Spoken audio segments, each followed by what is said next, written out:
Kayaknya sih jaringan di sini Oke, recording in progress. Oke ya, Kak, mulai dulu. Assalamualaikum warahmatullahi wabarakatuh. Selamat malam, salam kebebasan, salam Nusantara, salam anti diskriminasi untuk kita semua. Dan hari ini adalah hari anti korupsi, besok hari HAM internasional. Semoga ini menjadi momentum bersama untuk terus menyebarkan kesadaran anti korupsi dan pemberantasan korupsi dengan penegakan hukum yang tegas dan tidak diskriminatif. Perkenalkan, saya Dinda Tenriang Kemutar, Chief Editor Suara Kebebasan. Bersama teman-teman saya di sini ada Galang Taufani, Managing Editor Suara Kebebasan, ada Samuela Kristi dan Renaldi yang tampaknya terlempar, dia kontributor Suara Kebebasan. Kami adalah aktivisme yang bergerak di isu-isu libertarian, mempromosikan kebebasan individu, kebebasan ekonomi, dan juga tentunya penegakan hukum dan HAM. Kegiatan Suara Kebebasan beragam, bisa dilihat di suarakebebasan.id. Kami ada di beragam platform selain di portal, ada juga di Line, Facebook, fanpage, Twitter, Instagram, dan kami juga ada kanal di YouTube. Selain publikasi rutin berupa artikel opini, penerjemahan, ada juga publikasi penerjemahan dalam bentuk buku, ada juga resensi film dan buku. Kami juga mengadakan beberapa kegiatan yang juga berkolaborasi dengan teman-teman lain di jaringan kami. Misalnya ada kegiatan seperti diskusi yang juga sifatnya daring. Lalu juga kita pernah punya kelas daring libertarian bulan Mei lalu. Sebelumnya juga sudah pernah kami adakan. Dan juga pernah juga ada Mises Bootcamp ya, yang memperkenalkan tentang gagasan pemikir libertarian. Untuk forum kebebasan sendiri adalah satu dari kegiatan kami selain ada Liberty Talks yang memperkenalkan tentang gagasan libertarian yang membicarakan isu-isu terkini yang kita pikir juga punya momentumnya, punya refleksinya ketika kita membicarakan kebebasan kita, termasuk isu-isu HAM. Dan topik yang diangkat malam ini adalah salah satunya di beragam topik yang pernah kami angkat sebelumnya, yang juga menghadirkan teman-teman saya yang alpha female dari HIUI. Terima kasih banyak sebelumnya saya ucapkan kepada Mbak Pande, Mbak Astari, dan juga teman-teman yang hadir di sini. Mbak Pande dan Mbak Astari, makasih banyak yang sudah last minute, yang awalnya saya menanyakan dulu narasumbernya siapa, ya ternyata memang kita dijodohkan untuk untuk kayaknya gue bisa, Din, oh ya lo aja gitu ya. Dan kami pikir ini juga penting karena kita bertemu dengan orang-orang yang memang tahu isunya, mengikuti tentang topik yang kami angkat malam ini. Saya tidak berpanjang-panjang, yang jelas yang biasa saya selalu sampaikan ketika diskusi forum kebebasan adalah kebebasan itu jangan di-taken for granted, kebebasan itu harus dirawat dan diperjuangkan apapun afiliasi kita, baik sebagai individu atau bagian dari kolektif. Selamat berdiskusi, saya serahkan langsung ke Galang Taufani untuk memandu diskusi ini. Terima kasih dan salam kebebasan. Thank you Mbak Dinda. Terima kasih. Selamat malam teman-teman semuanya. Selamat datang di Forecast, diskusi webinar Forum Kebebasan yang diselenggarakan oleh Suara Kebebasan. Hari ini pada tanggal 9 Desember, hari Jumat 2022. Hari ini spesial banget teman-teman semuanya, saya sapa selamat datang sekali lagi di forum kita, karena kita akan sedikit melihat dan membicarakan isu-isu terkini, tapi ini mungkin kita dalam tanda kutip yang lagi rame gitu ya. Tapi juga ternyata mempunyai sisi yang menarik untuk didiskusikan, yang khususnya related sama isu-isu yang diangkat sama Suara Kebebasan nih teman-teman semuanya. Yang pertama-tama juga saya ucapkan terima kasih, selamat datang kepada Mbak Astari, Mbak Pande yang sudah berkenan untuk bergabung bersama kita di hari Jumat ini. Semoga di tengah kesibukannya masing-masing. Ini Mbak Pande ada di jalan, tadi minggir, kemudian Mbak Astari ada di Jogja. Jadi thank you banget Mbak sudah mau gabung bersama kita dan sharing sama teman-teman semua yang ada di sini. Dan nanti kita akan record juga, nanti teman-teman yang lain juga bisa melihat rekamannya di YouTube. Jadi yang ketinggalan pun nanti juga bisa ngikutin. Nah teman-teman semuanya, sebelum kita mulai kita akan menarik ya, pada mungkin sudah hampir setengah bulan ini kita mendengar ada Piala Dunia nih 2022 yang barangkali kalau di dunia sepak bola itu hampir semua orang banyak banget ya orang itu suka banget sama namanya olahraga sepak bola. Dan yang menarik hajatan akbar yang diikuti oleh 32 negara ini yang hari ini itu sudah masuk per 8 berarti ya. Nanti malam jam 10 ada jadwalnya ini sama jam 2. Nanti habis ini lanjut nih berarti. Nah, ini apa ya? Menarik karena spesial diadakan di salah satu negara di apa yaitu adalah Qatar gitu. Dan seperti kita ketahui bersama, sejak penyelenggaraan penunjukan sampai penyelenggaraan yang terjadi pada saat ini itu Qatar menjadi banyak sekali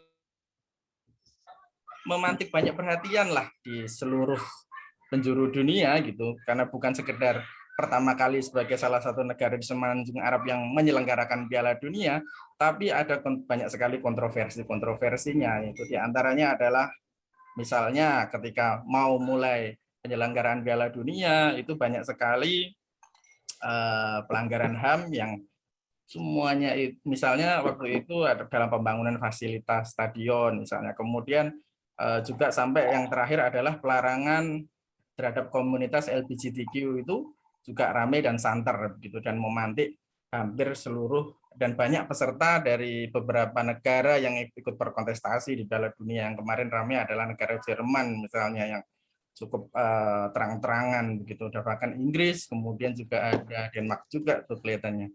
Nah, sebetulnya kita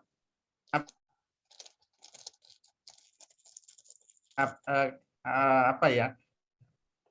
Kita malam ini spesial bakal ngobrolin sisi menarik dari Piala Dunia nih teman-teman.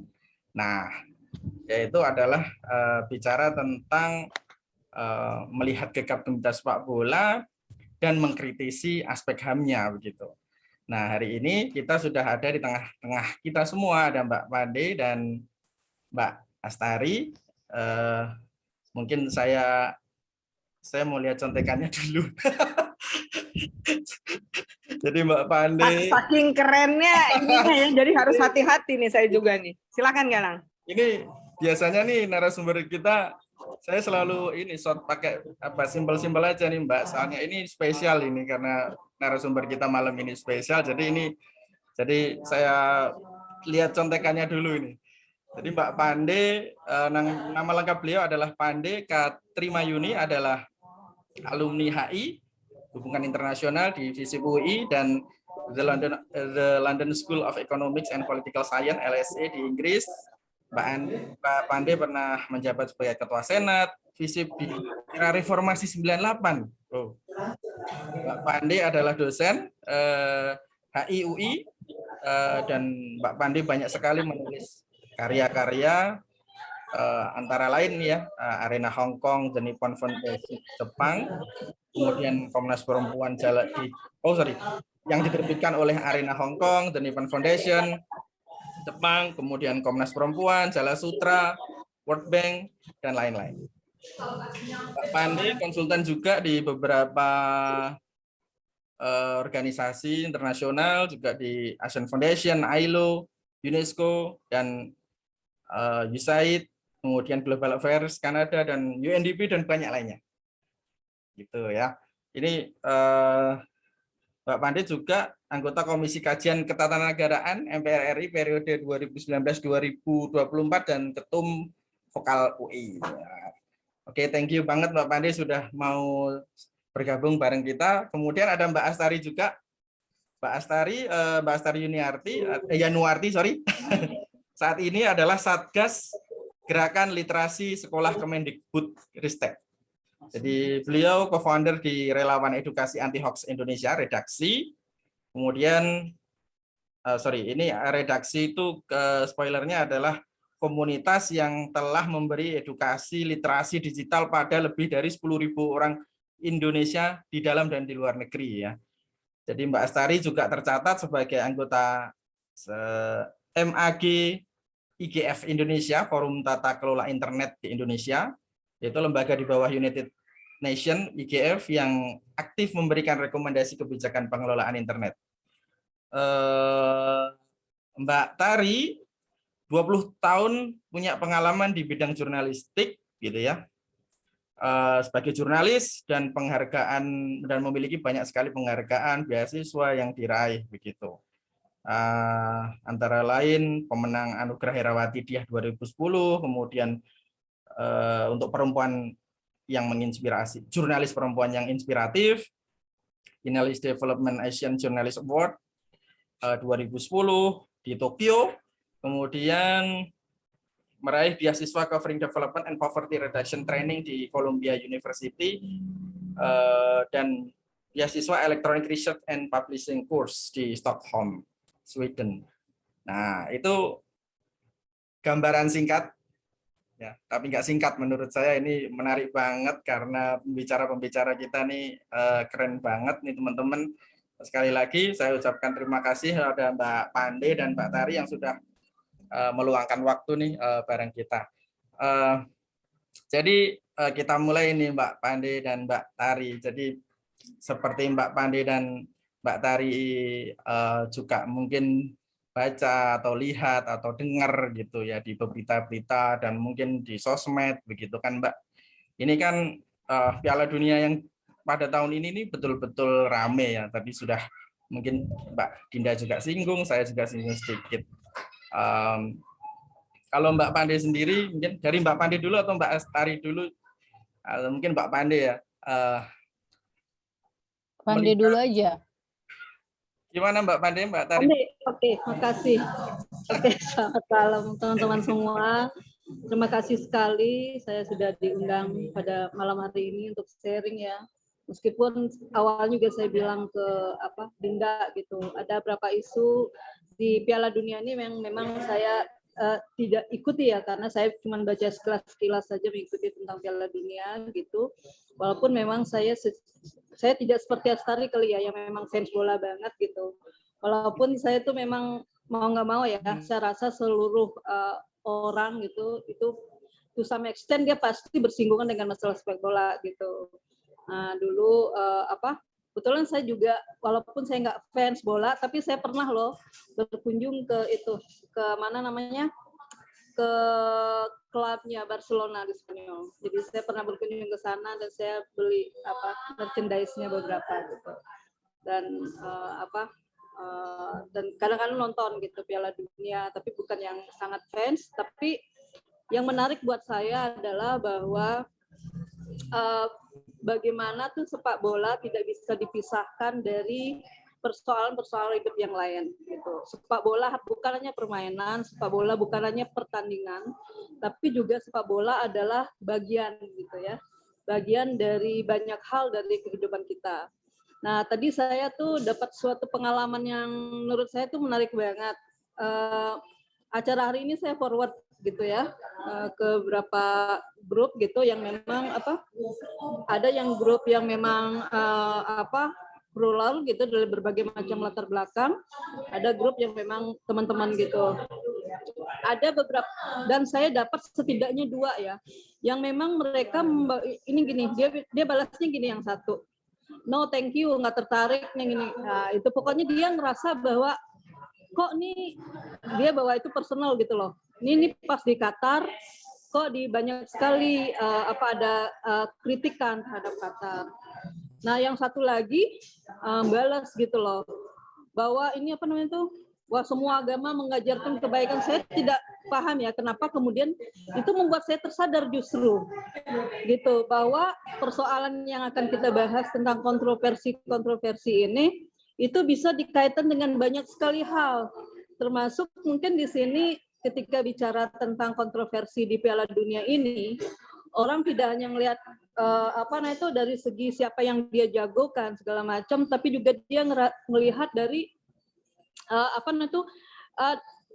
sebagai suatu bentuk identitas dia gitu. Bentar, ini kenapa nih HP saya? Bentar. Mohon maaf sebelumnya. Mohon maaf. Ya, oke, sorry ya.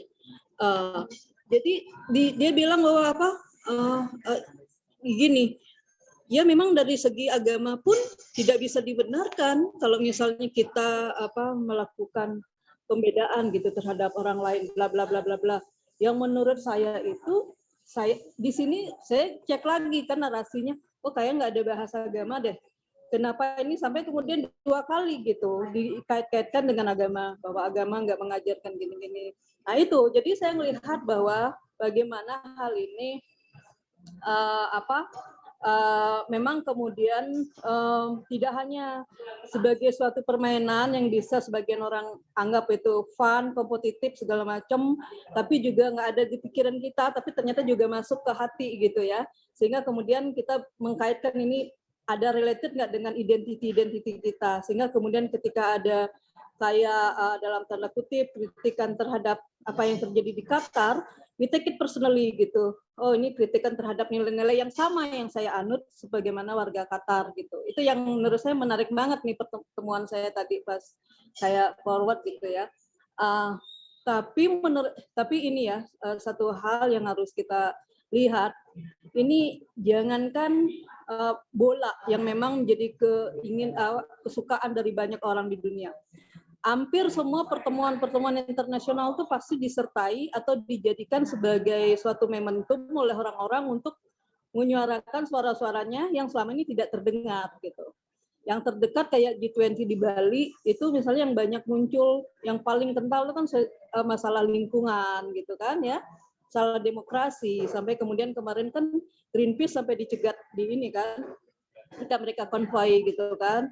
Terus berapa video-video juga tentang G20, bagaimana negara-negara yang ikut dalam G20 seharusnya tidak tutup mata terhadap masalah pembabatan hutan segala macam di Indonesia. Jadi sebenarnya menggunakan momen-momen publik yang sangat besar, yang grand seperti Piala Dunia itu hal yang wajar. Orang kemudian dia untuk bersuara gitu ya. Dan kebetulan juga apa yang terjadi di Qatar ini kan mereka kemudian kritiknya itu nggak hanya terhadap pelaksanaan dari perhelatan Piala Dunia ini sendiri.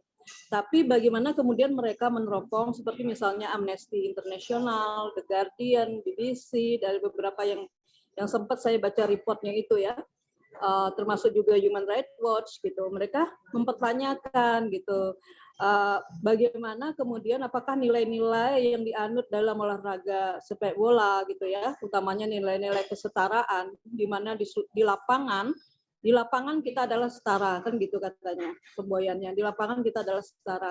Apakah nilai di lapangan kita ini adalah setara ini juga sudah diterapkan oleh Qatar sebagai tuan rumah, sehingga kemudian kan kemudian muncul dugaan-dugaan gitu ya, bahwa ini ada suatu deal di belakangnya antara FIFA dengan Qatar gitu kan, karena menurut beberapa pihak itu Qatar tidak memenuhi kualifikasi gitu ya, dari segi macam-macamnya gitu, bagi kesiapan, dari segi rankingnya, dari segi nilai-nilainya gitu segala macam. Tapi toh jadinya di Qatar gitu kan. Tapi pada akhirnya kan memang Qatar yang sudah ditunjuk sejak 2010 ini, dia memang mempersiapkan diri sangat baik ya. Saya juga baca laporannya, bahkan dibandingkan dengan Piala Dunia terakhir yang dilaksanakan di Rusia tahun 2018 ya, dia mengeluarkan uang 22 kali lipat lebih banyak, sebanyak 220 miliar dolar ya. Padahal tuh Rusia cuma 11 miliar dolar gitu. Jadi banyak sekali gitu, dan dia memang sungguh-sungguh ingin menunjukkan sebagai negara pertama di Timur Tengah yang menyelenggarakan perhelatan besar Piala Dunia, bahwa dia memang bisa melakukannya, dan dia karena punya banyak uang tentu saja bisa. Tapi kemudian kan ada ekses-eksesnya, termasuk kemudian terhadap persoalan migrant workers misalnya yang banyak dibicarakan oleh berbagai disorot ya, berbagai macam kelompok masyarakat, organisasi internasional juga. Nah, migrant workers untuk pembangunan konon ya, salah satu report yang saya baca itu dari dari Amnesty International, itu ditenggarai ada lebih dari 6.000 migrant workers yang meninggal sejak Qatar ditetapkan sebagai tuan rumah Piala Dunia pada 2010 lalu. Walaupun Qatar mengatakan bahwa jumlahnya hanya sekitar 500 sampai 600 orang. Tapi laporan internasional begitu. Itu kan biasa ya, ada perbedaan jumlah gitu. Nah, tapi bagaimana kita seharusnya bersikap gitu kan? Nah, ada yang kemudian dari kita kan ngerasa bahwa ngapain sih ini organisasi HAM gitu ya mengurusin kayak gini gitu kan. Bahkan ada yang ada lagi nih yang juga saya juga lihat, ingat tadi juga yang komentar saya kayak gini. Ini biasa nih negara-negara maju menekan negara-negara berkembang dengan isu HAM. Jadi itu menarik banget, ada tuh yang baru ingat saya tuh. Itu juga selain agama dibawa tentang kepada bagaimana negara-negara maju kemudian menekan negara-negara berkembang dengan isu HAM. Nah, terus dia bilang kalau dulu tuh isu lingkungan tuh dibawa, sekarang tuh isu HAM nih gitu. Kemudian saya balas saja karena saya pikir cara pandang yang seperti ini perlu dieduket juga gitu kan. Terus kemudian saya bilang bahwa politik global, politik internasional pada saat ini nggak seperti itu. Tidak bisa orang misalnya tekan menekan, apalagi misalnya menjadikan isu HAM sebagai alat menekan Qatar. Sementara Qatar sendiri punya competitive power sendiri gitu kan, dan semua negara sekarang kan proliferasi power gitu ya, nggak bisa semudah orang seperti misalnya yang ini pada perang dingin lah misalnya gitu ya. Sekarang tuh sudah proliferasi power, competitive power, di mana semua orang punya kekuatannya dan tidak segampang itu orang untuk bisa menekan gitu kan. Nah, tapi itulah yang tadi dinyatakan. Nah, tapi saya pikir yang bagusnya itu adalah bahwa bagaimana kemudian yang perlu kita lihat ya, terlepas dari banyaknya nih kritik-kritik gitulah, apakah memang kritiknya beralasan atau tidak, ya kan? Ternyata kemudian apa yang terjadi, saya baca dengan adanya semakin masifnya kritik gitu ya, kritik terhadap Qatar, di mana Qatar menjadi sorotan, justru ada perbaikan, kayak migrant workers misalnya. Sebelumnya ada kematian yang sangat banyak, tapi sejak kemudian disorot oleh organisasi HAM internasional tentang bagaimana mereka memperlakukan migrant workers, khususnya yang sedang mempersiapkan stadion dan infrastruktur untuk Piala Dunia 2022, mereka kemudian memperbaiki kebijakan, ya, kebijakan tentang keselamatan kerja, kesehatan kerja, termasuk juga perhatian secara khusus untuk migrant workers yang bekerja di sektor konstruksi, karena katanya tuh panas di Qatar itu sangat tinggi sehingga orang tuh banyak kematian gitu ya. Di konstruksi kan kerja di ruang terbuka ya, mereka bangun gitu. Nah, banyak kematian karena itu, karena kerja yang panjang dan juga panas yang sangat menyengat. Nah, sejak kemudian jadi sorotan itu kemudian pemerintah Qatar secara khusus bilang ini nggak bisa lagi nih. Jadi perusahaan-perusahaan konstruksi yang mereka ambil bagian dalam pembangunan stadion dan infrastruktur bilang jangan sampai ini mereka akan ditindak kalau tidak memperhatikan aspek ini. Itu kan bagus, ada perubahan kebijakan. Nah, kalau misalnya tidak ada suatu sorotan internasional, belum tentu kan ada kebijakan-kebijakan seperti itu. Nah, terus kemudian kebijakan tentang LGBTQ gitu kan banyak, dan memang ini ya di situ kan memang tidak boleh, LGBT tidak boleh karena memang dianggap suatu kriminal, bahkan dihukum gitu ya, dan dihukum gitu.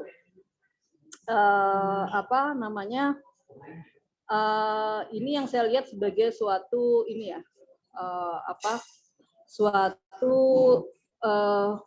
suatu diskusi perdebatan yang tidak pernah selesai antara apa yang disebut sebagai universalisme versus partikularisme gitu ya.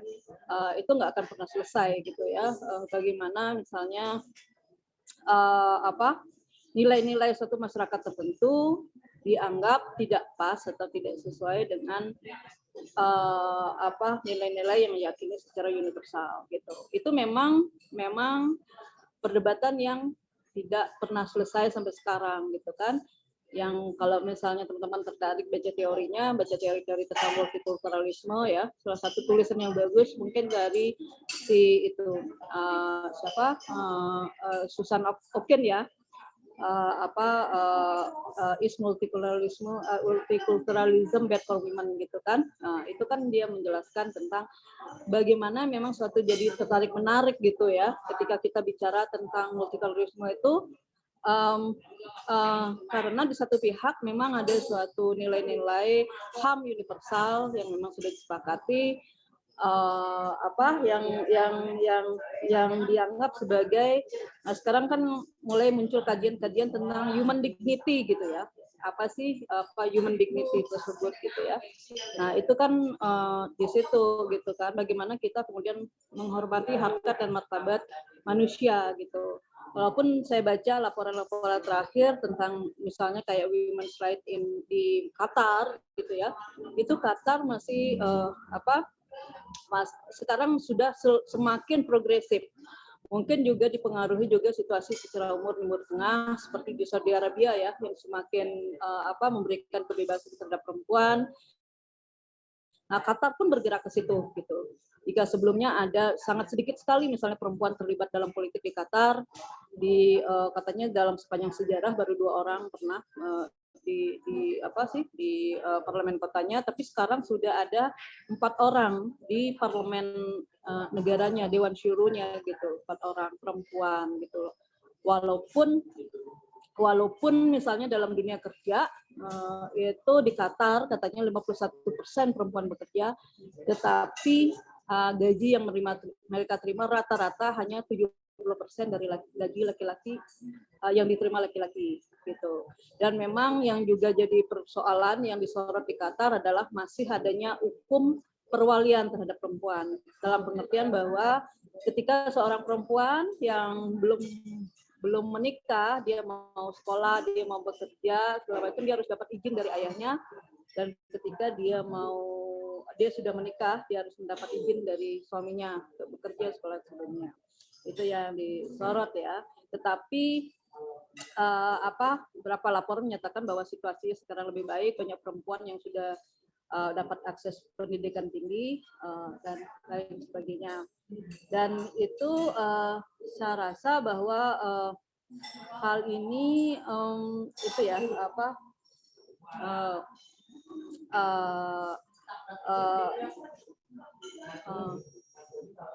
nah saya rasa hal ini kemudian baik ya, bahwa dengan adanya Piala Dunia ini gitu, di mana Piala Dunia atau perhelatan ini tidak hanya kemudian mereka masyarakat gitu ya, masyarakat saya pikir ini juga dari bagusnya awareness, kesadaran masyarakat gitu ya, warga dunia, bahwa bola itu mereka tidak bisa tutup mata terhadap persoalan-persoalan di luar bola gitu. Bola itu bukan hanya tentang kompetisi olahraga, bukan hanya tentang teknik bermain bola, tapi juga bola itu ada hal-hal lain gitu, human aspeknya yang harus kita lihat gitu.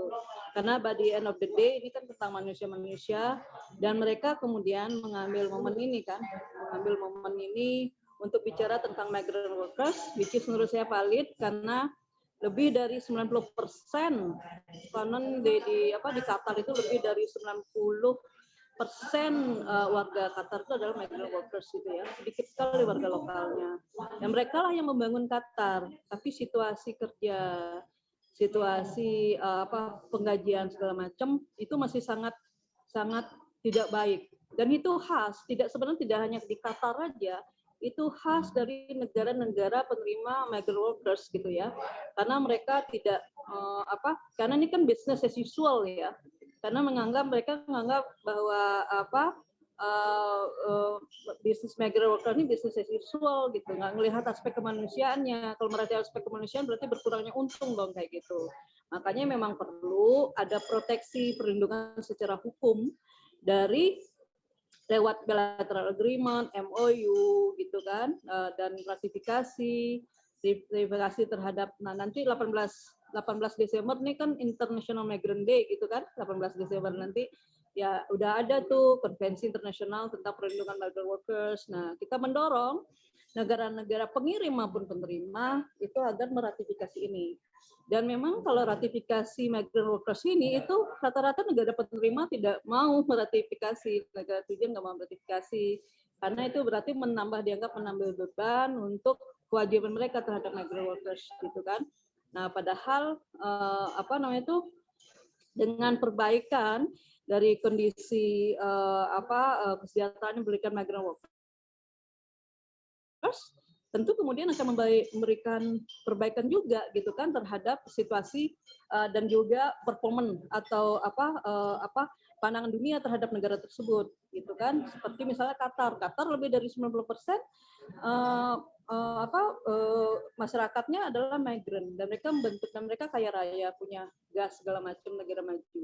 Nah, mestinya mereka take care dong, kalau nggak ada migrant workers siapa yang bangun negaranya gitu kan. Karena warga lokalnya tidak mau mengambil pekerjaan-pekerjaan yang dianggap pekerjaan-pekerjaan yang blue collar lah ya, pekerjaan-pekerjaan yang remeh gitu ya, apalagi mereka kayak migrant domestic workers, migran PRT misalnya, emang ada warga lokal Qatar yang mau jadi PRT, nggak ada kan. Jadi mereka banyak dari Indonesia, dari Filipina, dan terutama mereka untuk konstruksi segala macam banyak dari Asia Selatan. Nah, Indonesia sendiri itu saya cek jumlah migrant workers-nya di Qatar 16.900. 16.900 itu termasuk banyak gitu ya. Dan memang kita seharusnya memang memperkuat, dan saya cek memang sudah ada MOU antara Indonesia dan Qatar. Saya cek sudah ada. Tetapi yang saya lihat, saya baca secara seksama dalam waktu sesingkat-singkatnya itu nggak ada, itu belum ada masuk aspek-aspek perlindungan. Baru di MOU tersebut hal-hal yang bersifatnya teknis gitu kan. Nah, itu yang harus didorong. Bagaimana kemudian karena kita mestinya sebagai negara pengirim migrant workers itu punya bargaining position yang besar, yang banyak kan, karena mereka membutuhkan kita juga dan kita nggak perlu khawatir gitu. Bahkan tahun 2000 itu pernah ada moratorium yang dilakukan pemerintah Indonesia itu terhadap pengiriman migrant workers ke Timur Tengah, negara-negara Timur Tengah, karena memang pada saat itu ya itu tinggi sekali angka kekerasan terhadap migrant workers. Sehingga sempat berapa kali itu ada moratorium penghentian pengiriman, dan itu kemudian bisa menjadi suatu cara mekanisme untuk kemudian memperbaiki bargaining kita agar perlindungan terhadap migrant workers, baik kemudian pembayaran gajinya, perlakuan yang segala macam lebih baik. Karena berbagai macam laporan menunjukkan memang secara budaya ya, ini tidak ada hubungan sama agama segala macam, secara budaya memang migrant workers ini juga pernah analisis yang dilakukan oleh Pak Nasaruddin Umar, Ketua MUI ya. Memang migrant workers itu di negara-negara Arab itu disebut dengan kadam. Kadam itu sama dengan kayak budak gitu ya, yang bisa diperlakukan apa saja gitu. Nah, bayangkan ketika migrant workers kita bekerja di suatu masyarakat di mana yang budayanya gitu ya, nggak ada hubungan sama agama, budayanya menganggap bahwa mereka adalah sama dengan budak yang bisa diperlakukan apa saja. Nah, apalagi mereka yang bekerja di dalam rumah tangga gitu ya, yang tidak bisa ada kontrol sosialnya, itu akan sangat membahayakan sekali gitu. Nah, itulah hal-hal yang menurut saya memang harus menjadi perhatian. Dan saya juga baru satu baca sekilas, ternyata Ketua DPR ya, Puan Maharani juga baru ke Qatar dan untuk melakukan advokasi juga terhadap migrant workers tanggal 4 Desember kemarin. Saya pikir itu bagus sekali dan memang mesti memang semua pihak lah gitu, sehingga kemudian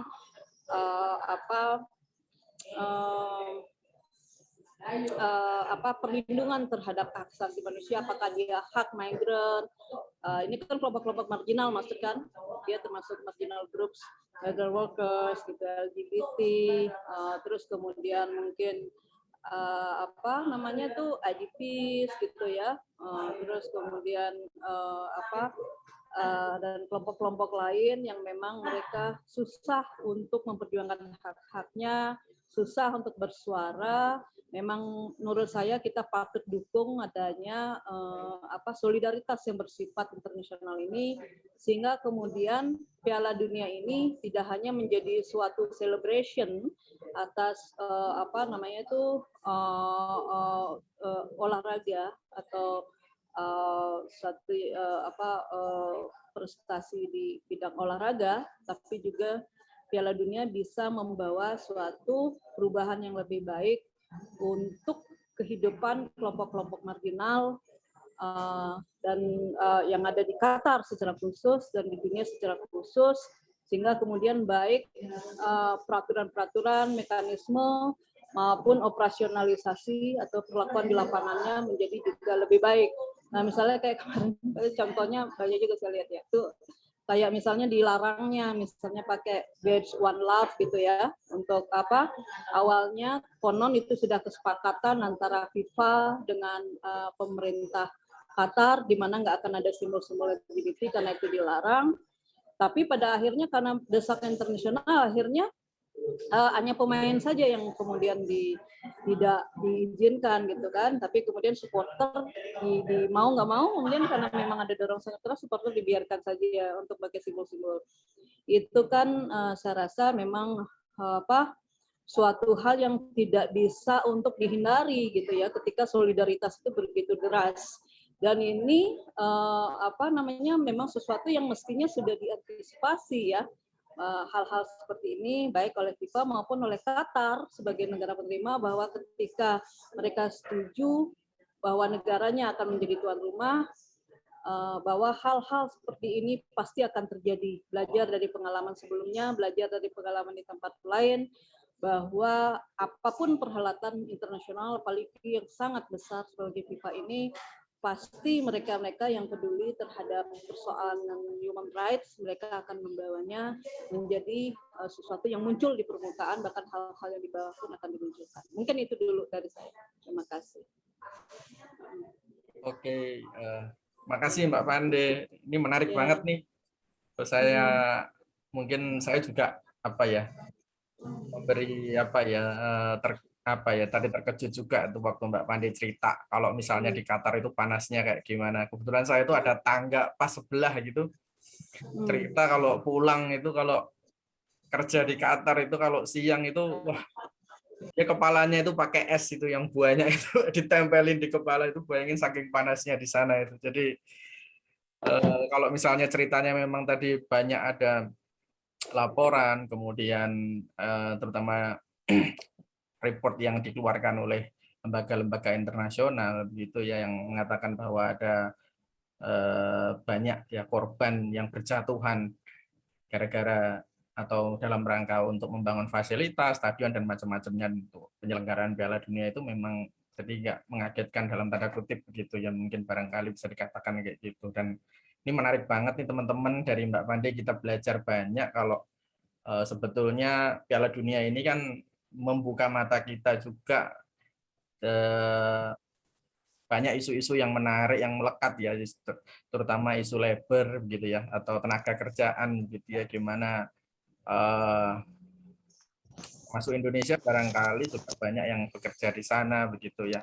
Ini menarik ya, dan pelajaran juga buat kita yang untuk melihat isu-isu ini begitu, bagaimana migrant workers gitu ya, itu menjadi isu yang sangat menarik, dan mungkin barangkali sampai detik ini juga isu yang sangat cukup krusial yang banyak banyak menarik perhatian begitu. Dan menarik tadi juga bagaimana relasi antara partikular dan universal, gimana melihat HAM dan isu HAM yang seringkali itu berbenturan ini menjadi isu yang sangat menarik, dan mungkin nanti kita bisa elaborasi di sesi diskusi ini teman-teman nanti. Jadi teman-teman semua boleh mau tanya, mau berdiskusi, mau berpendapat, nanti saya persilahkan. Setelah nanti ada Mbak Tari ini yang juga mau sharing sama kita nih teman-teman tentang kontroversi Piala Dunia Qatar gitu ya. Mbak Tari juga, Mbak Dinda kalau cerita Mbak Tari itu juga fans bola banget gitu. Coba nanti mungkin bisa sharing sedikit gitu gimana pandangannya tentang bola, dan gimana juga nanti pandangannya sama isu-isu yang sekarang lagi rame dan hits tentang khususnya tentang Piala Dunia di Qatar nih Mbak.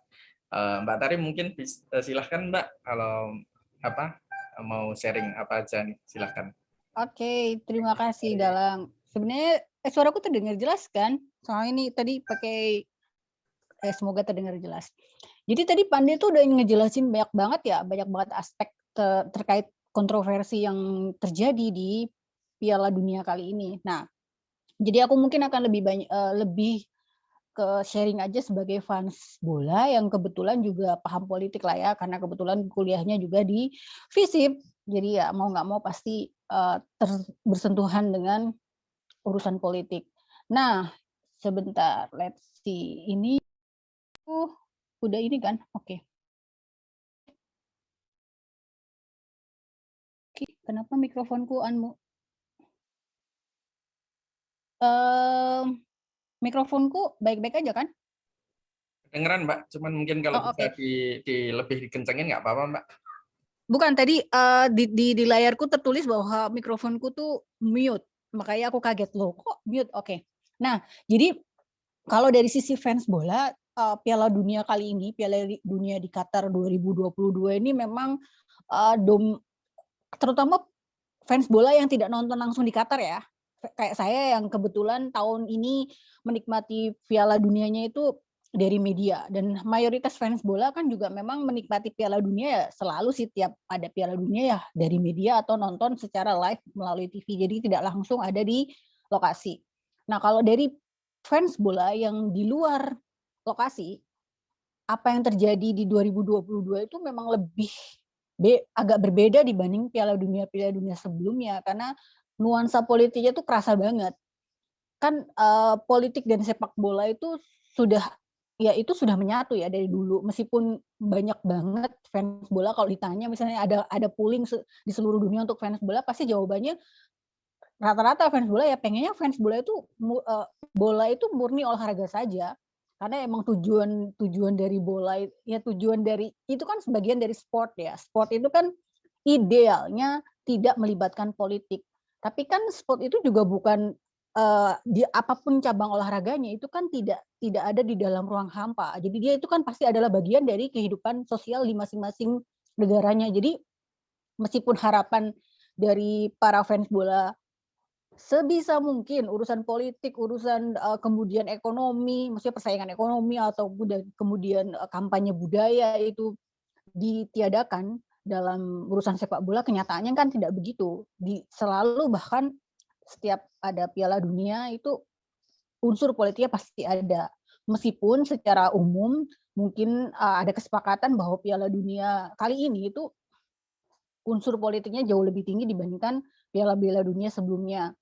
Kan tadi Pandey sudah menerangkan berapa poin-poin kontroversinya. Nah, itulah yang kemudian yang Pandey terangkan tadi itu yang menjadikan sebagian besar fans bola mengatakan ya itu kita jadinya fokusnya bukannya mau nonton bola kemudian menikmati kompetisi akbar selama 4 tahun yang cuma diadakan 4 tahun sekali, tapi ya fokus perhatiannya terpecah dengan isu-isu politik, terutama kayak yang paling banyak diangkat oleh media sebelum peluit panjang pembukaan, sebelum opening ceremony-nya Piala Dunia itu kan 2 hal, LPD soal isu-isu HAM yang terkait dengan hak asasi dari kaum LGBTQ++, dan soal pekerja migran. Itu kan dua isu utama. Makanya kemudian ya kalau buat saya sebagai fans bola, yang saya udah nyukai bola di umur 7 tahun, jadi kelas 1 SD, dan tim favorit saya sebenarnya Italia, tapi kayak Lianita juga sih, cuma Italia udah 2 kali Piala Dunia. Aduh, sedih banget. Sebagai juara Piala Dunia, tapi 2 kali beruntun dia tidak lolos, dan tahun ini tidak ada. Nah, kemudian banyak juga akhirnya ketika fans bola dunia melihat ketika mau opening ceremony yang dibahas politik, ngaruh juga loh ke obrolan kita sehari-hari sebagai fans bola. Contoh nih ya, yang paling saya sharing aja yang ada di sekitar saya. Kan waktu di Indonesia itu kan fansnya Jerman lumayan banyak ya, fans tim Jerman, dan mereka kan secara umum memang permainannya bagus lah ya, bukan stabil lah. Jadi tahun ini pun fans mereka tuh banyak banget di Indonesia. Cuma ketika kemudian mereka itu yang paling aktif menyuarakan soal mereka keinginan dari kapten tim untuk memakai ban di sini, ban kapten One Love, kan yang sebenarnya pengen menunjukkan tetap memakai One Love kan tidak hanya timnas Jerman, tapi ada Jerman, Belanda, kemudian Inggris, Belgia, Perancis, itu mereka tuh pengen selama bertanding di Piala Dunia mereka pakai ban kapten One Love. Tapi yang menyuarakan secara vokal itu hanya timnas Jerman. Dan ketika kemudian sampai detik terakhir negosiasi antara timnas 9 timnas, ada 9 timnas yang pengen pakai dengan pihak FIFA dan panitia penyelenggara Panpel itu menyatakan bahwa no, kalian nggak boleh karena kalian sebagai pemain tidak boleh melakukan itu karena ada di aturan statutanya FIFA itu, dan di aturan khusus soal Piala Dunia pemain dilarang mengemukakan pernyataan politiknya saat di lapangan. Jadi ada pernyataan yang lebih detail gitu loh, tidak boleh di lapangan. Jadi makanya itu pelarangan pemakaian One Love itu, ban kapten One Love itu di situ pakai regulasi itulah ya dari panitia dan Panpel. Nah, kemudian kan mesti teman-teman pasti tahu kan gimana tim Jerman ketika pertama kali ketika mereka bertanding pertama kali mereka melakukan aksi tutup mulut sebagai bentuk protes karena mereka tidak boleh memakai ban kapten One Love. Dan itu kemudian ya jadinya akhirnya fans juga ikutan, yang tadinya juga bahkan fans yang pengennya bola itu tidak rusuhi dengan masalah politik pun jadi ngomongin politik juga ketika kemudian Jerman kalah. Kan semuanya pada bilang makanya lu tuh kalau mau ikut Piala Dunia fokus aja main bola, jangan mikir mau kampanye yang lain. Akhirnya kalah kan. Terus beberapa yang tadinya ngefan menjagoin Jerman di Piala Dunia ini terutama orang-orang Indonesia ya, yang saya pantau pada bilang ya wah aku ganti jagoan soalnya Jerman nggak fokus untuk main bola tapi mereka lebih fokus kampanye hal-hal lain gitu di luar bola. Jadi ya pada akhirnya meskipun pengennya tidak ngomongin politik toh karena media massa juga sangat aktif memberitakan Piala Dunia itu di awal-awal, terutama media-media mainstream dari Barat itu lebih mereka hanya memberitakan kalau kita bikin bukan skala ya. Saya sih kebetulan belum sempat melakukan uji statistik atau pakai misalnya kan kalau di Twitter itu kan kita sebenarnya bisa tuh pakai alat ukur untuk menghitung berapa kali berapa banyak atau tone seperti apa yang didapat ketika kita menggunakan kata kunci tertentu untuk ngetes ke media-media mainstream baik dari barat maupun dari timur tanda kutip ya, maksudnya yang non barat. Nah, tapi sejauh yang saya amati karena saya follower saya berusaha berimbang, jadi media barat maupun non barat saya follow semua, dan di situ saya bisa pantau kalau pemberitaan media barat juga di awal-awal sampai bahkan baru sekitar seminggu 2 minggu ini ada perubahan tone, tapi sebelumnya tone pemberitaannya itu sangat bisa dikatakan negatif ya soal untuk Piala Dunia 2022 karena fokusnya mereka bukan ke riuh rendahnya suasana di sana, kemudian bagaimana misalnya para supporter itu bisa saling nggak ada perselisihan antar supporter. Maksudnya biasanya kan antar supporter suka ada gesekan, kalau di sana enggak.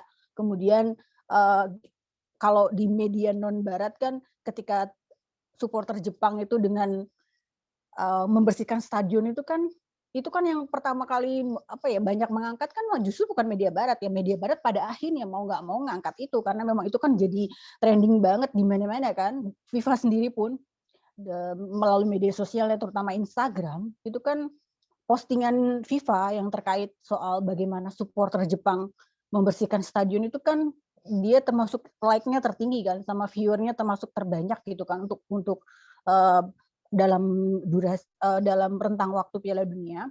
Jadi ya mau nggak mau mereka media-media mainstream Barat ikut memberitakan hal-hal yang tone-nya positif, tapi sebelumnya kan juga tidak. Jadi ya emang sih ya Piala Dunia 2022 itu nuansa politiknya tinggi banget. Terus kalau kita bahas soal sebenarnya politik itu boleh nggak sih dibahas dalam sepak bola? Ya FIFA sendiri kan, kalau kita ngomongin FIFA ya kita udah tahu mungkin buat yang non penggemar bola juga udah paham juga kan, organisasi ini juga bermasalah dari dulu. Bermasalah dengan KKN, kemudian juga ya banyak lah ya, dan sulit bagi FIFA juga melepaskan diri dari kepentingan politik. Yang paling baru ya sebelum kontroversi yang Qatar ini, tuan rumah Qatar maksudnya, di dalam Piala Dunia 2022 waktu Rusia melakukan invasi, tanda kutip invasi, karena versi Rusia mereka nggak invasi, tapi secara umum kan dunia menganggap bahwa apa yang dilakukan Rusia itu bentuk invasi. FIFA kan kemudian memutuskan untuk mendepak timnas Rusia di babak kualifikasi kan. Ya penyebabnya sebenarnya kalaupun FIFA mau berkeras, Rusia tetap dipertahankan juga sulit, karena Rusia kan ada di dalam satu grup dengan Ceko, Polandia, sama Swedia. Nah, 3 negara ini tidak mau bertanding melawan Rusia. Jadi kalaupun FIFA memaksakan untuk tetap membolehkan Rusia, timnas Rusia bermain kan juga tidak ada gunanya. Sementara ada sih opsi FIFA menghukum Polandia, Ceko, sama Swedia, tapi itu justru itu tentu saja pasti akan ditentang oleh mayoritas anggota FIFA yang lain. Jadi akhirnya kemudian di tahun ini sejak setelah Rusia invasi Ukraina, ya mereka terdepak dari proses kualifikasi Piala Dunia, jadi nggak bisa ikut. Nah itu kan juga masalah politik kan. Seharusnya kan kalau memang FIFA sendiri konsisten misalnya ketika mereka mengatakan kenapa sih Qatar, kan salah satu komentar juga yang mengatakan bahwa Qatar ini Piala Dunia Qatar 2022 ini erat kaitannya dengan politik kan juga dari pihak FIFA sendiri kan. Mereka juga mengatakan kenapa kok ini nuansa politiknya tinggi sekali. Ya itu menurut saya sih sebagai fans bola lucu banget sih, maksudnya FIFA sendiri juga tidak bisa selama ini juga dalam sejarahnya, dalam catatan sejarahnya FIFA juga mereka tidak bisa melepaskan diri dari masalah-masalah politik dunia gitu. Jadi ya bahwa politik dan Piala Dunia itu idealnya tidak saling beririsan, tapi kenyataannya kan tidak pernah begitu. Kenyataannya selalu beririsan. Karena ya benar seperti yang dikatakan Pande, setiap kali ada event besar itu adalah tempat yang sangat potensial dan sangat untuk campaign apapun isunya, itu salah satu tempat yang paling menarik ya untuk kita bisa mengungkapkan atau kemudian membawa misi kampanye kita apapun itu.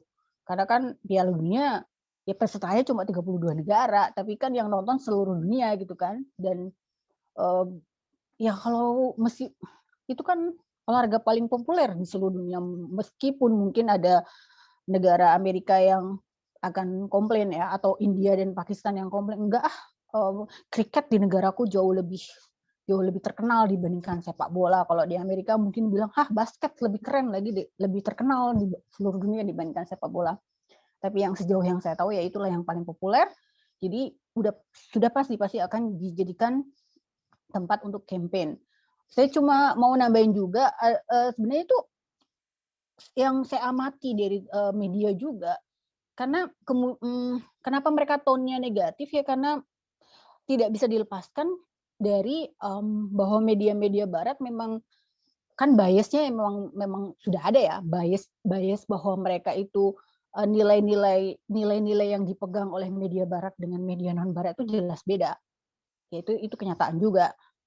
Saya yang lama bekerja di media juga melihat itu, karena pernah bekerja di media nasional, pernah juga bekerja di media Barat, pernah juga di non Barat. Jadi nasional itu maksudnya media di Indonesia, media asingnya pernah di dua kubu gitu. Jadi tahu memang bahwa tiap media juga pasti punya bias masing-masing sesuai dengan kepentingan politik dari pemilik medianya maupun dari insan jurnalisnya, maksudnya awak redaksinya.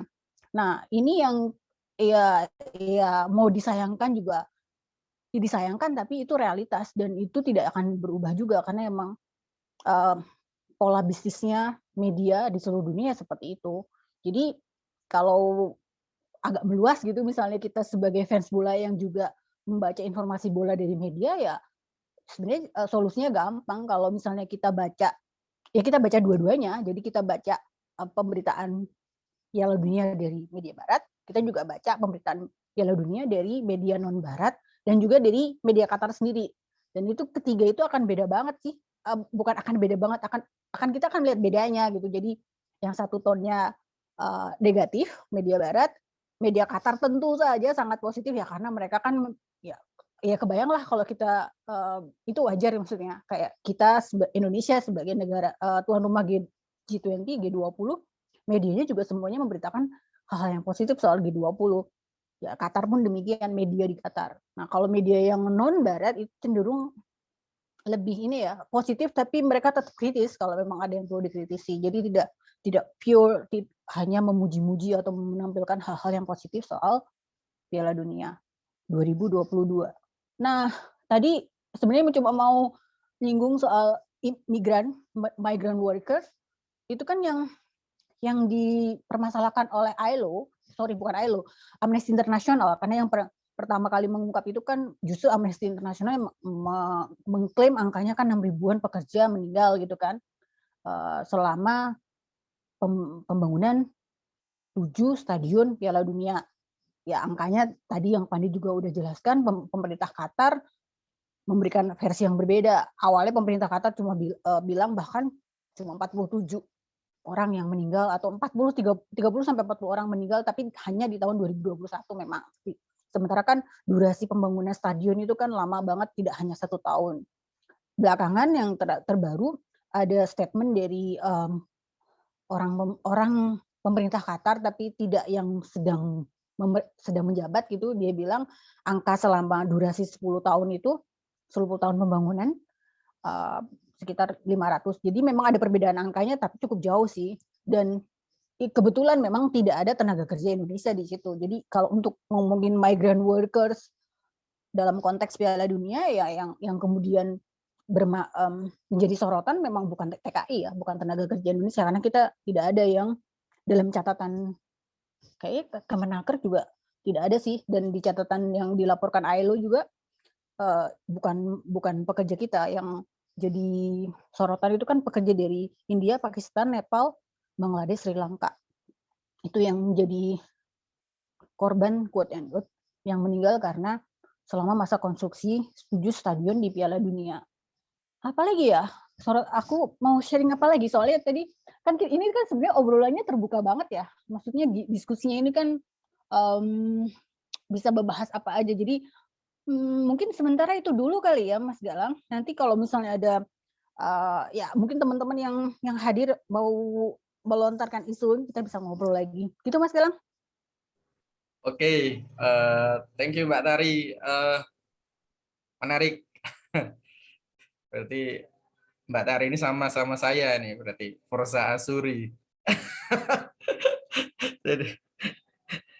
jadi ya Forza Azuri yang 4 tahun bukan 4 tahun, 8 tahun beruntun nangis darah. Rusia nggak lolos, sekarang nggak lolos lagi. Tuh, nangis darah karena nggak lolos. Tapi nggak apa-apa lah Mbak, masih mending lah. Euronya kemarin kan juara. Oke, makasih banget nih Mbak Tari juga ngasih insight yang cukup menarik buat kita semua teman-teman yang ada di sini. Gimana sebetulnya memang sepakat banget apa yang disampaikan Mbak Tari soal gimana politics and football ya, atau dan sepak bola itu kayak apa ya, 2 keping mata uang gitu.